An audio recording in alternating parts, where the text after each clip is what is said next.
All right, lads, it's that lovely time of year where we get a development blog just before the release of a new season. And with a new season comes new updates, builds, features, and the iRacing team wanting to flex and show us what they have in the pipeline. So the dev blogs are always a transparent way to just show what's going on. I love doing the highlights on the channel. I have always done. Used to do them for DayZ back in 2014. For those that don't like to read it or just like to kind of have a listen along if you're driving or you just want to watch the video version of it, let's have a crack here. So if you enjoy this video, guys, don't forget to hit like and subscribe. Let's see what they have in store for us for Season 1 2026. So Greg opens up with a little piece like always, talking about how iRacing have really expanded their team. It's 4 times the size as it was in 2020, which is pretty cool. I do love seeing a lot being invested into my little baby of a sim, iRacing, and they are really pushing it.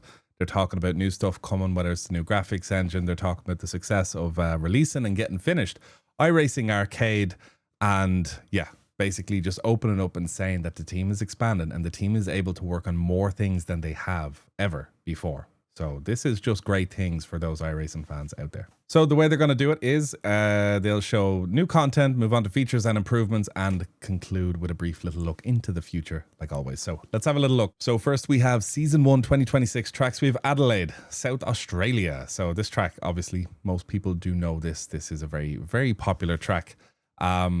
They have some images here of little bits of detail, silly stuff. Here's some curbing, and it's crazy the amount of detail that goes into such little objects. I assume they scan it and color it and all that stuff, but it's incredible how this is like if you were like to chop that out of the ground and take it and put it in a digital form. It's essentially what you're looking at with the way they're laser scanning it and then kind of trying to match textures as close as possible.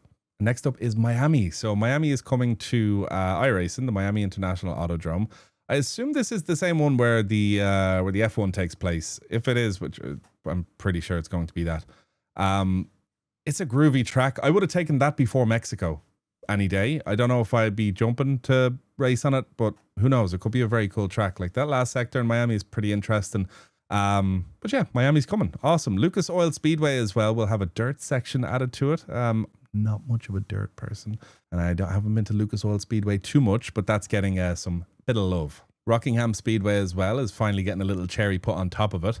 Here's some pictures from Bathurst. So they said because the NASCAR, the refresh project is complete, they've been able to now move on to some of the more global tracks. And here's some pictures of kind of what they're doing. They want to stress that this isn't a new rescan. This is just bringing it up to its own graphical standards. So they're really just redetailing everything. They have sent people over to go take photos and stuff. But yeah, so they're just trying to bring it up to iRacing's graphic standards. I'm really looking forward to the iRacing graphic engine update. People have always slaughtered iRacing for its graphics, and I'm sure the devs have always, took that and been like, you just wait and see, buddy. I like to think they're cooking something in the background. But yeah, so this is just some detail and little stuff, as you can see, but it makes a huge difference. We see with AC Rally being released recently, all the little bits of detail going on the track. Very immersive and really just gets you in it. Now, the new Porsche, the 992.2, which is the new 911 Cup car, will debut in iRacing in Season 1. This is the current state-of-the-art evolution of the legendary 911 single-make race car. In iRacing, the 992.2 will immediately replace our current Porsche Cup car, sad, across all levels of competition, bringing the official series up to the latest real-world specification. The 992.2 has a moderate power boost with this evolution, along with an upgraded clutch, more capable brakes, steering wheel configurable aids, and better handling thanks to redesigned rear axle. The physics model was built from the ground up using our latest tools, techniques, and models. I did love the Cup car, but there were a few things that could be done to it to make it feel more like a car and not like a, Upon the release of the Porsche 911 Cup, and when this happens, the old one will be turned to legacy content. So yeah, it's quite sad. They do mention that if you do own it, you will obviously get the new one. So there is the thing that, if you don't have it and you want to buy it and you want to have 2 cars, you can. But realistically, do you see yourself driving legacy content that you can't race in officials? Probably not. So yeah. And here is the FIA cross car. What a brilliant shot this is. I love that shot. The FIA cross car will be available to all iRacers at no cost. In Season 1, the cross car will debut in an all-new FIA cross car fixed series and race on an assortment of our free RX tracks. So whether you're a dirt fan or not, we encourage iRacers to give this awesome car a drive. It's a blast and you don't want to miss out. So pretty cool. I do need a little push into dirt. This could be it, something groovy to start off with. So car system updates. So the Dallara IR18 has received some updates. By the way, guys, like always, if I've skimmed over that too quick, you can check it out down below. I do have a link. I'm not going to get overly too into it, but the IR18 has received some updates. The GR86 hasn't received some significant updates, which you can pause and check out here. Same with the NASCAR trucks. And I guess because most people are GT3 drivers, or a lot of people race GT3, I'll read these out. So although the GT3 class has received a comprehensive overhaul, our work never ends. And the S1 Season 1 GT3 class has undergone multiple additional improvements, including quality of life improvements to the garage. Now all cars have spring perches that adjust automatically when spring rate is changed. This means that the ride height does not need to be adjusted after each spring change. Nice. Quality of life improvement to the Merc. Ride heights now directly adjustable. No more spring perch changes to hit ride height targets like the rest of the class. The Honda Acura has an update to the rear wing aero model that makes balance more sensitive to angle changes, also more similar to the adjustments on other cars in the class. This results in a more competitively balanced field for the Daytona 24-hour special event. And the BMW M4 GT3 Evo has a new engine model more closely to match the power and engine braking curves provided by BMW, and improvements to the Corvette Z06 GT3R's tire warm-up behavior. They talk about oval improvements that they're looking to make, some of which they will try to release in a phase 1 out in 2024 season 1, and then some in phase 2. Again, they say it's kind of borderline for season 1, these particular updates, so fingers crossed for those oval folks out there amongst us. So here's a big one. In terms of Sim UI, they talk about a few different bits that they've added in. So they're very happy with how they've added it in. It's opened the possibility to do loads of things that couldn't be done with the older UI. So for example, here's something they mentioned previously when it was released, the search for settings. That's amazing because there's a lot of settings and there will be many more probably. You can just search them, and as you search them, they'll pop up here and there. As the more you type, the list will basically narrow down. So here auto has been typed in and all these are here, but if you put in auto E, you know, that's going to narrow it down even more. Here we have multiple black boxes able to be on the screen at once, and then we can actually have, so this is kind of what it looks like here. Very handy if you want to have weather, your relative, and your fuel open at the same time for whatever reason. This is this widget options button. So this can be open from the Alt K, I believe. Let me read. Yeah, so it's an edit UI button, and then that can bring up the widget editor, and you can really set up what you want, where you want, and get into more detail. Again, talking to their new system of how it just allows this, that they couldn't do this before. Again, driver inputs, being able to do more stuff with that and make it look differently. Here we have a screenshot of the SimUI standalone weather box down the bottom left. So it's separate from this. You can keep your relative up, but you can also check the weather. So they're pretty proud of this. One thing they do say is one key detail to note about standalone boxes: they are not keyboard interactable for now, which this feature remains unique to black boxes only. We're only just getting started with the widget editor and standalone black boxes. We have plans to deliver far more customization options to the UI experience in the near future. That's awesome. Netcode. I'll read this word for word. Since day one, iRacing's mission has been to provide true-to-life simulation on a platform that connects competitors worldwide for precise, instantaneous wheel-to-wheel racing. This is a complex challenge, and we continuously work to overcome the limitations of varied internet infrastructure and technology. It is critical to us that we continue to lead this space and offer iRacers the best multiplayer experience and netcode possible. Most recently, we've deployed new connectivity-related updates, including the network quality flag. This flag seamlessly removes drivers with poor connection from a session to ensure a smoother experience for all. We are still tuning this feature for optimal application. A significant cross-departmental effort is currently underway to address several netcode-related issues that have recently appeared in the simulator. These items include the occasional vertical popping of cars on tracks with elevation changes, or going over curbs and stuff like that. At Monza, you'll see that, as well as instances of exaggerated lateral extrapolation. Improvements targeting these issues will be included in Season 1, and you can expect additional focus in subsequent updates. Yes. And then in weather systems updates, they talk about different ways of, forecasting. So they want to look at a different way of how they forecast weather. But they also want to talk about how weather can happen in iRacing. They do say that some sessions are so wet that in reality, that session wouldn't go ahead if it was that wet. So it's probably not fair to include those in the roster, like as a race that can actually happen. Like it can be wet, but it shouldn't be like monsoon levels where people are just dying and because it's like ice. So they are looking at a way of how to keep it more realistic, and also they don't want it to be so predictable. So what they do is, currently is they set a certain probability that it'll rain, and they keep that seed for the entire week. where I think they're going to want to introduce a bit more variability. So it's very interesting that they've picked up on that. And I guess rain has only been in for a sliver of iRacing's life, let's say. So there's always going to be more improvements on that. I've recently been loving racing in the rain recently. It's very addictive. When the conditions are just right, when it's kind of damp and just a little bit wet, and you're really just kind of feathering the wheel and just really, in harmony with your car around other people who you trust are also in harmony with their car. It's bliss. Love it. They talk about localization, meaning that they'll have different language updates in the UI launcher.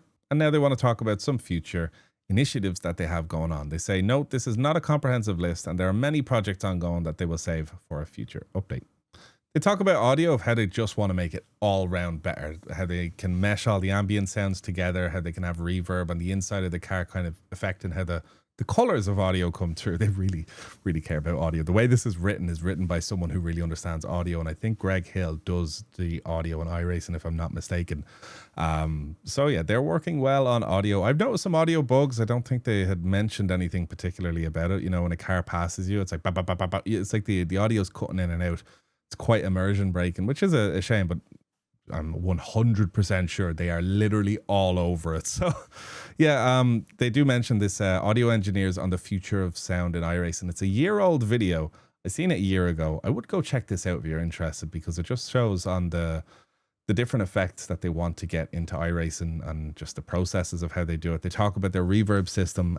We're adding zones of reverb to a unique features such as the tunnel of Suzuka and the stadium section at Mexico. So like sound coming back at you. Again, with sim racing, I believe it's really just a lot of little things done very well, put together, that really, really make a difference, and get you immersed in it. When you have the sound looking well, the graphics looking well, but they all got to be the same. You can't have like next gen audio with like a current gen graphic system, because it just doesn't work out. Things need to kind of move together. It needs to be like an orchestrated symphony of just quality and immersion. So audio is obviously a major factor of it. And if any of you guys don't believe me, if you have a TV at home and you've never gotten a sound system before, even like a $30 sound bar, do that. A TV is not just a TV. The sound is arguably more important than any TV, When you're watching a movie like gunshots and all that stuff, I'm getting derailed. Let's get back to it.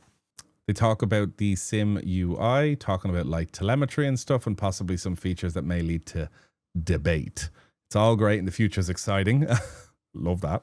The graphics engine. I know a lot of you care about it, so we'll read it word for word. Our new rendering engine project has been making substantial progress over the past several months, and the team building is next level. Sorry. So when it comes to the new graphics engine, this is one thing a lot of people really care about, especially talking about immersion. So I'll read this word for word. Our new rendering engine project has been making substantial progress over the past several months, and the team building it is next level and truly special. This has been long apparent since the project began, and it has driven home just how fortunate we are to have this team back in September, when we gathered in Copenhagen, Denmark, to meet as a full team for the first time in person. Why Copenhagen? The 3 principal engineers on the project are all Danes, and 2 of them have their base of operations in this great city. The rest of the team is spread across the United States and the UK, so we needed to select a location for our gathering, and critically, after hearing so much about how great pickled herrings is from Danes, they had to try it for themselves. In Copenhagen, they spent an intensive week reviewing the project's progress, discussing challenges and areas of need, and realigning on the steps of the roadmap. They examined the project from multiple perspectives, including the critical artistry and the tooling components of building cars and tracks to fully utilize the engine's capabilities. This in-person time was very effective and helpful for them, apparently. Anything to get that new engine, lads. They say their next major milestone to achieve in terms of the graphical engine is a vertical slice. The vertical slice will be focused on a project aimed at achieving an initial feature completion on the core building blocks of the new renderer, specifically applied to one car and one track. This project will exercise all key areas of the project and act as a tool to advance forward a critical project milestone. We expect to reach vertical slice in Q1 of next year. That said, full completion is still a ways off, and we appreciate your patience while we continue development through 26. So, they are working on it, but it is going to take a wee while. I guess one of the bonuses of that, we know when iRacing does something, they kind of do it well, and they don't just make a feature that's going to last 12 months. They make a feature that's going to act as like, a concrete foundation to keep building, like they're kind of manipulating with the rain at the minute. So it's interesting in that sense. They talk about physics updates coming too with FFB, tire modeling, multi-threading, all this sort of stuff, new vehicle dynamics tools, aero modeling advancements, and more. They are laser focused on advancing iRacing at this critical and foundation level. So they are working on the physics and how cars manipulate with the track and how how everything manipulates with each other, and all those little interactions, I guess, happens through their physics engine, which is quite critical. Career mode they kind of touch on too. And in terms of content plans, so they talk about St. Petersburg, Florida. Development is still underway with the Season 2 release window planned. Barber Motorsports Park has been repaved. Summer Point is looking to have the artwork done. Not a rescan, this is a refresh. They have an exciting new partner that will be building a car that will be a thrill to drive in the sim, while also providing an academic entry into auto racing and simulation racing. Steve Myers provided a subtle hint on his X or Twitter account regarding a future car project. Check it out and good luck. And they talk about work being done on Bahrain and Circuit Paul Ricard for next year too. So lots of cool stuff coming to the sim. They touched on quite a lot of stuff here. Here's some fun screenshots. I don't think anything that we missed here. This is from the inside of that new car that's coming into the sim. And yeah, I have to say this has been quite a packed one. Season 1 looks like it's going to have quite a lot of stuff coming into it. The big one for me is the graphics update, but like obviously that's going to take a long time because they want it to be right. The UI, getting these little touch-ups just to have more expansion, and I guess it's more useful, especially for people who don't want to instantly buy into other overlay systems or anything like that. They just want to have that controllability actually in the sim and don't feel like they're forced to do anything else. Although I absolutely love Race Labs for myself, like it's just amazing. But still, just to have that kind of base functionality in the sim, where you can have your standings open, you can have your relative, your weather, these things all separate. Very, very interesting. Search for settings again, making it super easy for people coming in into the sim, because you could be staring at a setting you need and you just can't see it. But yeah, guys, that is the Season 1 Devblog for 2026. If you enjoyed it, don't forget to show some love down below, and I'll see you in the next one.